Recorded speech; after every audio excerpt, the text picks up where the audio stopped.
সমাজসেবা, যুবনেতৃত্ব ও অভিবাসী অধিকার নিশ্চিতকরণ কর্মপরিকল্পনা নিয়ে গত ২৯ এপ্রিল মঙ্গলবার রাজনগর ওয়েলফেয়ার সোসাইটি ইউকের উদ্যোগে নতুন নির্বাহী কমিটির সভা ব্রিকলেনের একটি রেস্টুরেন্টে অনুষ্ঠিত হয়েছে। সভায় সভাপতিত্ব করেন সংগঠনের সভাপতি মইনুল ইসলাম এবং পরিচালনা করেন সাধারণ সম্পাদক আব্দুল মুকিত ফারুক।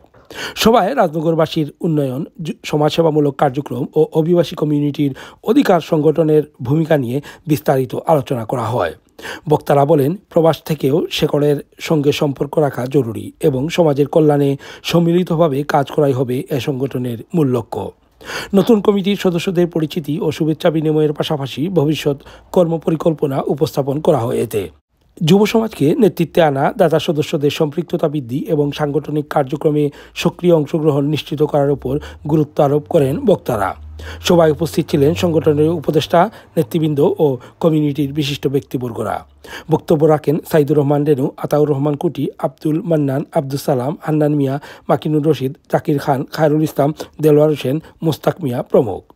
নতুন কমিটির দায়িত্বপ্রাপ্ত পেট্রন সাইদুর রহমান রেনু, আতাউর রহমান কুটি, সভাপতি মইনুল ইসলাম, সাধারণ সম্পাদক Abdul Mukit Faruk, treasurer Iqbal Hossain Sachchu, organising secretary Shahserag Ali সহ ৫৪ সদস্য বিশিষ্ট পূর্ণাঙ্গ কমিটির নাম ঘোষণা করেন সাধারণ সম্পাদক আব্দুল মুকিত ফারুক।